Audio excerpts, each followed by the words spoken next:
Pay close attention. What you're about to see is Bible prophecy being fulfilled.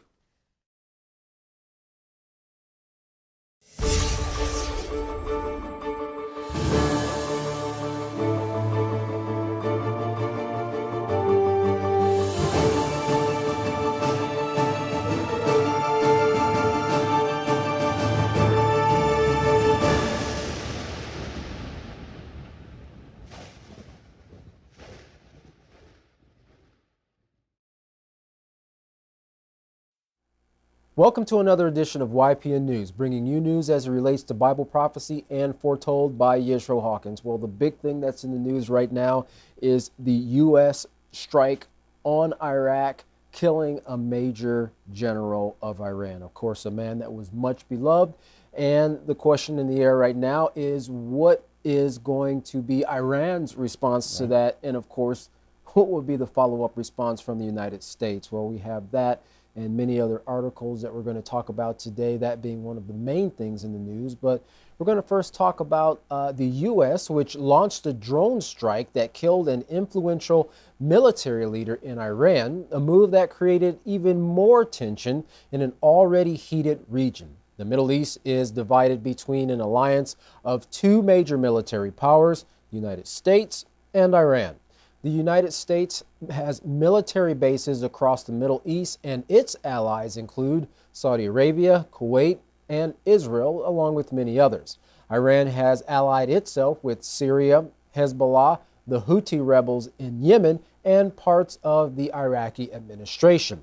Well, 40 years ago, Iraq invaded Iran, which led to 500,000 people being killed, and finally a truce agreed upon in 1988.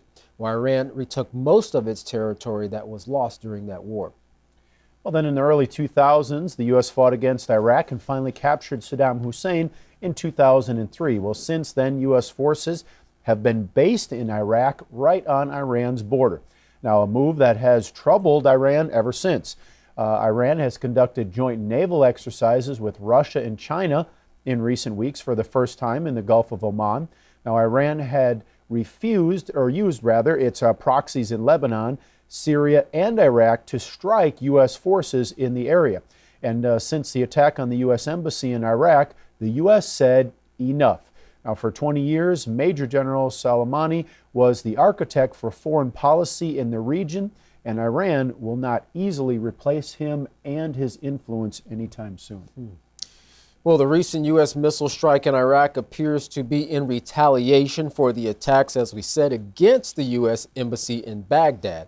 That attack took place at the Baghdad International Airport, and in that attack, Qasem Soleimani, a powerful general and leader of the Quds Force, was among those killed in the attack.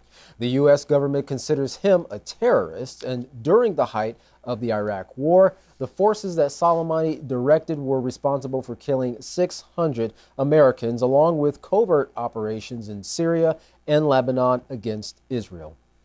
Well, Mohammed Marandi of the University of Tehran spoke in an interview with Al Jazeera News concerning the U.S. missile attack in Iraq. He said the U.S.'s actions were considered an act of war.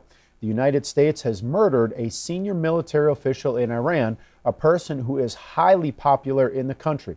Now, the United States, in his opinion, he stated, has carried out an act of war against the Iraqi state and the Iraqi people because of the murder of a senior military official in the attack. Marandi said that this action is no comparison to what the United States has done over the past few decades. This is targeting the Iraqi and Iranian people, and he concluded, in my opinion, Western citizens should leave the region immediately. And if I was in the United Arab Emirates or elsewhere, I would think of leaving as soon as possible. So the tone in his statement indicates that there could be some retaliatory violence or actions taken against American citizens for what the United States administration and military did to this much beloved general. Right. If the tensions between those two nations were somewhat quieted down, this has brought everything to the surface once again. That's right. Well, we hear a lot about sanctions coming from the United States these days, especially when it comes to dealing with countries like Iran. But have you ever wondered how those sanctions affect the country that they're put on? Well, this next video gives you insight on how Iran deals with the U.S. sanctions and shows that it's more determined than ever to keep going. So, do sanctions really work? Well, take a look at this video and you decide for yourself. Let's talk about U.S. sanctions on Iran, because the U.S. president keeps piling them on. Powerful sanctions will go into full effect. But Iran isn't bowing. دارن دشمنی میکنن بدانند این دشمنی اونها بی جواب نخواهد موند. Now, according to this online tracker, America has more sanctions against Iran than it does on North Korea, Cuba, Venezuela, and Libya combined. So what exactly are those sanctions? And more importantly, are they working? The big picture is this. The U.S. and Iran are in a way at war. States like these and their terrorist allies constitute an axis of evil. But they don't fight face to face. Instead, they antagonize each other. Iran gets involved in conflicts around the Middle East by backing armed groups and U.S. rivals like Russia. And the U.S.'s main weapon? Sanctions. Now, the simple definition of a sanction is an official order taken against a country in order to make it obey international law. That could include bans on travel, transactions, or trade. And in Iran's case, it's all of those. Any kind of exchange that directly or indirectly might benefit the Iranian government or any agency of it or any individual who may directly or indirectly be affiliated with it is prohibited under American law. Now, we've read the U.S. Treasury's blacklist for Iran, and it is long. The big ones are a ban on Iran's biggest industry, which is oil, and a ban on any kind of financial transactions with Iran. Plus, its entire steel, mining, coal sectors, dozens of individual people and ministries in Iran's government, banks, insurance, construction companies, ships, and aircraft. There's even a ban on Persian carpets, one of Iran's biggest exports, and its pistachio industry. Now, the penalties for violating those sanctions are serious. The U.S. government can fine a person or company up to $1 million or hand down a 20-year jail sentence, even if they're not American. Because the U.S. has such a strong dollar and so many transactions are conducted in dollars, it means that U.S. sanctions would affect any EU company doing business with Iran. Between having sanctions on its main industries and being blocked from trading with other countries, Iran has become one of the most isolated economies in the world. So when did this sanctions war start? More than 40 years ago. The U.S. long supported Iran's monarch, the Shah. But in 1979, the Islamic Revolution swept cleric Ayatollah Khomeini to power. A group of Iranian revolutionaries stormed the U.S. embassy and imprisoned its staff for over a year. That led to the very first round of sanctions on Iran, with the U.S. freezing billions of dollars in Iranian government assets. And it was just the beginning. Over the next several decades, Iran came under more international sanctions over human rights abuses. Iran was also sanctioned for sending billions of dollars to armed groups in the Middle East, like Hezbollah in Lebanon or Hamas in Palestine. But it was Iran's decision to develop nuclear power that really got the U.S. worried, because Iran now had the tools to build a nuclear bomb.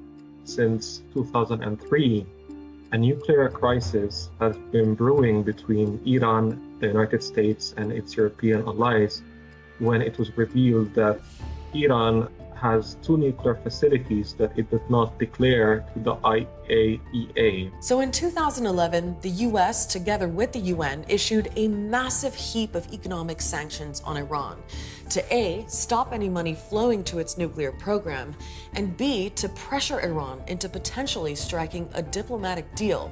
And that part worked. In 2015, after long and tough negotiations, a deal known as the Joint Comprehensive Plan of Action was signed. A historic deal. The landmark nuclear agreement will mean that Iran has to sharply curtail its nuclear program. The Iranian foreign minister receives a hero's welcome back in Tehran. International sanctions against Iran will now be lifted. We've achieved this historic progress through diplomacy, without resorting to another war in the Middle East. But the truth is that many U.S. lawmakers, Republicans in particular, didn't trust Iran would keep its end of the deal. Neither did one of America's closest allies. Iran's rulers promised to destroy my country, murder my people. Perhaps you can now understand why Israel is not joining you in celebrating this deal. So as soon as Donald Trump became president, he backed out. I am announcing today that the United States will withdraw from the Iran nuclear deal. All the old sanctions came back, and more than 700 new ones were issued against Iranian individuals and companies. It's what the Trump administration calls its maximum pressure campaign. So when people ask, how's the US sanctions program worked on Iran? Well, that's debatable. These new sanctions have nearly killed the entire Iran nuclear deal. And in response, the Iranians have said, well, what's the point of us holding up our end?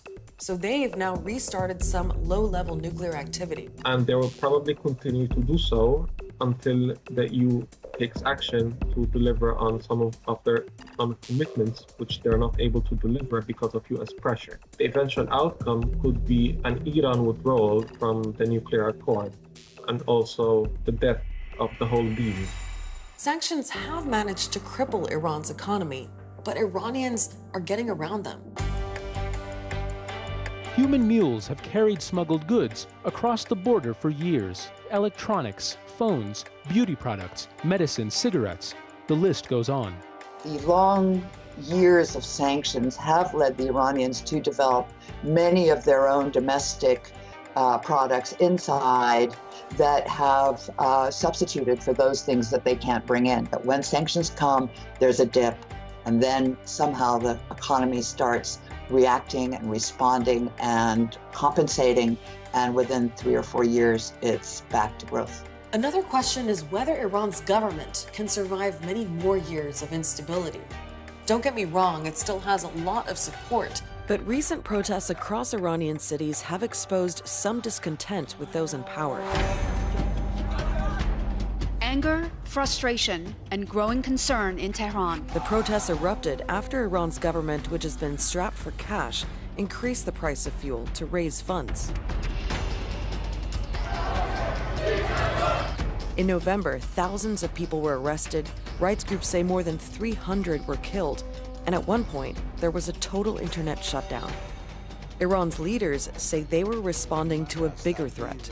آشوب طلبان سازمان یافته مسلح برنامه ریزی شده و کاملا بر مبنای برنامه‌ای که ارتجاع منطقه صهیونیست‌ها و آمریکایی‌ها طراحی کرده بودند. The bottom line is, it's not clear whether the US's huge web of sanctions is going to lead to any kind of breakthrough with Iran. And there's a whole debate about whether those pressure tactics have ever forced any big changes in places like Cuba or North Korea, where sanctions have been around for decades. Those who defend sanctions say the alternative is an actual war. But neither the US, nor Iran, nor anybody else seem to want that. Well, you know, it's really troubling that when these sanctions are placed on a country or an administration, like we've mentioned before in times past, it's the people that seem to suffer the most in these situations. And 40 years, as they mentioned there, 40 years now, sanctions have been placed upon Iran. And as the video showed, you know, they try to find ways to get around them because they have to continue living. But, you know, again, it's really is a war going on between the two countries, but in the by using sanctions instead of the military operations. Yeah. People will always try to find a way to survive, and that's what the Iranian people have been doing in the midst of those sanctions. Right. Well, Larry has more for us on General Soleimani, his exploits, and how his killing has left the country in his demise. Larry, what do you have for us? Watching the nations teetering and tottering on the brink of all-out warfare has been a roller coaster ride filled with one gasp to the next. Yet again, the world was forced to take in a sharp breath following the news of the assassination of one of Iran's chief military officials. Qasem Soleimani was killed by a U.S. drone strike, which took not only his life, but also that of Iraqi commander Abu Mahdi, who was also one of his close allies. The slain general was a close associate of the Ayatollah, who has since released a statement saying that Qasem was killed by the cruelest men on earth, and that Soleimani's martyrdom will make Iran more decisive to resist America's expansionism and to defend their Islamic values. America regarded Soleimani as a terrorist and alleges that he was responsible for producing instability in Iraq, Lebanon, and Syria. Iranians are calling the killing an act of war, as video circulates of mosques jam-packed with mourners beating their breasts and waving their fists, to sermons announcing that it is time to cleanse the region of devils. Aroused, Iranian clerics urge Muslims to show more resistance and to tell the Yankees to get out of here and get lost. Analysts say that across the region there will be implications, while representatives for the UN have released comments that the killings might have crossed legal boundaries. In Iran, the slain general was a hero, and since his death there has been a great uptick in hostilities between U.S. forces and Iranian proxies in Iraq. U.S. politicians on both sides of the aisle had their says as well, with the most telling comment coming from presidential hopeful and former Vice President Joe Biden, who warned we could be on the brink of a major conflict all across the Middle East. For YPN News, I'm Larry McGee. Katan Jeff, back to you. Well, these recent events, you certainly can see how this would lead to the brink of war between the United States and Iran. Iran threatening that, they're vowing retaliation for the killing of their general, and the U.S. saying if you do retaliate, hitting any of our servicemen or personnel, we are going to basically hit you hard and fast. So definitely some strong words there going back and forth. Well, after a retaliatory attack on the U.S. bases in the Middle East, now President Trump addressed the Americans to let them know that during his term in office, he has focused on building the country's national defenses and making America great by securing its own oil supply. Let's listen to what President Trump had to say.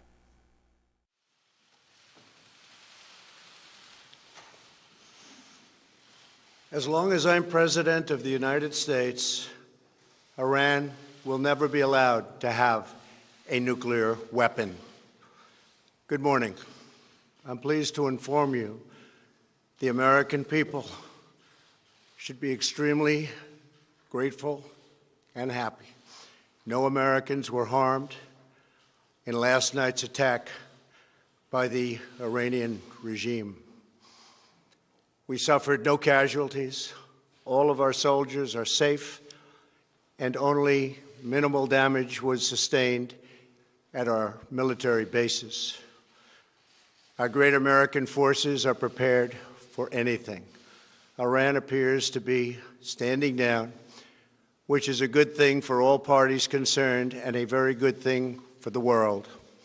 The time has come for the United Kingdom, Germany, France, Russia, and China to recognize this reality. They must now break away from the remnants of the Iran deal, or JCPOA. And we must all work together toward making a deal with Iran that makes the world a safer and more peaceful place. We must also make a deal that allows Iran to thrive and prosper and take advantage of its enormous untapped potential. Today, I am going to ask NATO to become much more involved in the Middle East process. Today, I am going to ask NATO to become much more involved in the Middle East process. Over the last 3 years, under my leadership, our economy is stronger than ever before, and America has achieved energy independence. These historic accomplishments change our strategic priorities. These are accomplishments that nobody thought were possible. And options in the Middle East became available. We are now the #1 producer of oil and natural gas anywhere in the world. We are independent, and we do not need Middle East oil. The American military has been completely rebuilt under my administration at a cost of $2.5 trillion. The American military has been completely rebuilt under my administration at a cost of $2.5 trillion. U.S. armed forces are stronger than ever before. Our missiles are big, powerful, accurate, lethal, and fast. Under construction are many hypersonic missiles. Finally, to the people and leaders of Iran, we want you to have a future, and a great future, one that you deserve, one of prosperity at home and harmony with the nations of the world. The United States is ready to embrace peace with all who seek it. Yeah, well, it would be nice, really, if the United States administration and other countries could actually come to an agreement for peace, so it wouldn't be so much of this international tit for tat, which is leaving a lot of people dead and maimed and a buildup of hatred in its wake. Well, one of Iran's main allies, Russia, has been in the news a lot lately, too. First, the United States Navy is saying a Russian Navy destroyer made an aggressive move in getting dangerously close to an American destroyer this week in the North Arabian Sea. Russia's defense ministry denies the incident. However, the U.S. has proof caught on camera of the Russian warship coming up behind the U.S. warship and getting as close as 55 meters, which looks very close for vessels of this massive size. 180 feet roughly is pretty close for two of these large destroyers. Well, also in the news, Russia's new pipeline with Turkey is kicked off with a big fanfare. The official ceremony for the Turkish Stream pipeline was opened by the heads of 4 countries, Russia, Turkey, Bulgaria, and Serbia. Now, the pipeline, which runs from Anapa, Russia, through the waters of the Black Sea to the northern shores of Turkey, is a big deal for the Russians to celebrate. This comes as some consolation to the Russians since the United States had recently sanctioned the Nord Stream 2 project with Germany. Right now, construction on that pipeline has come to a halt. And while the United States has sought to derail Turkish Stream as well, they were unsuccessful. Putin and Erdogan's success proves that when two leaders are committed to accomplish a goal, even with U.S. opposition, they can persevere. And that perseverance, despite U.S. pressure, is what President Putin spoke about during the opening ceremony. Now, he said, the relations between Russia and Turkey are developing in practically all spheres, despite the difficult situation in the world and efforts by some international players to prevent the expansion of mutually beneficial cooperation between our countries there. And of course, we know he's referring to the U.S. Trying to put a stop between Russia and Turkey. Remember, they didn't want that S-400 missile defense system, and basically told Turkey, if you go ahead with this, we're going to cut you off. But Turkey said, look, the deal's done, and we are going through with it. So that was what the President Putin was referring to. Yeah, and what puts a little kind of a tension, an added tension there, is that both the United States and Turkey are NATO allies. Right. And so you kind of see it's kind of like sibling rivalry, so to speak, because you have two countries within the same group that are kind of at each other's throats. Well, now the Turkish Stream itself actually consists of 2 lines. One is intended for consumers residing in Turkey, and the other one extends into southern Europe. The first Europeans to receive natural gas through Turkish Stream will be Bulgaria and Syria, but the pipeline could be extended as far as Austria or Italy. The pipeline is some 900 kilometers or 560 miles long. What is extremely impressive about this is the capacity of each line to deliver 30 billion cubic meters of natural gas directly from the Russian port of Anapa to the shores of Turkey and, of course, then into Europe. And that is a big deal for the United States as well, because, of course, these are the connections, communications, business transactions between the other nations to where the U.S. is starting to be cut out of. Right. And that is why that Nord Stream 2 that we talked about, where they put sanctions upon and basically fining anyone $1 million and up to, I think, prison time if they continue on their business deals on that Nord Stream 2. So, they're making every effort to stop those pipelines from going through the gas and oil because they don't want to lose out. But you know, these countries are definitely pushing forward with it. Yeah, and America is, of course, worried about a weakening of the petrodollar because that's what the strength of our economy is based on. Well, when you get larger economies like Russia, Russia, Germany, Turkey, you know, a lot of these places, China, and the European nations starting to not rely on the United States for its imports such as natural gas or oil, then the United States gets a little bit on edge. And of course, we know that that BRICS system was also something that was in the works to cut out that petrodollar and have another currency on their own so that they can go ahead and trade amongst each other without having to worry about sanctions or interference from the United States. Right, absolutely. All these moves fitting directly into the prophecies that Yeshua Hawkins is bringing out. Well, if you'd like to learn more about these stories, you can contact the House of Yahweh, and when you do, don't forget to request your free Prophetic Word magazine and monthly newsletter. Here's how. To contact the House of Yahweh, you can write them at the House of Yahweh, P.O. Box 2498, Abilene, Texas 79604. You can call them at 1-800-613-9494 or visit them on any of their websites by going to Yahweh.com, YisraelHawkins.com, or Yahweh'sBranch.com. You can also visit our website by going to YPNnews.com. You can email the House of Yahweh at info@yahweh.com. And for all calls outside the United States, please call the number on your screen.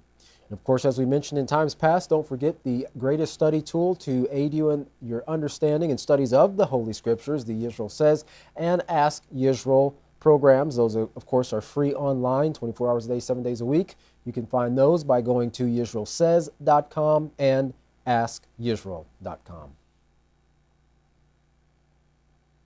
Well, don't go anywhere. Up next is another message from Yeshua Hawkins. From all of us here at YPN News, I'm Jeffrey Heimerman. And I'm Katan Alexander. Thanks for watching.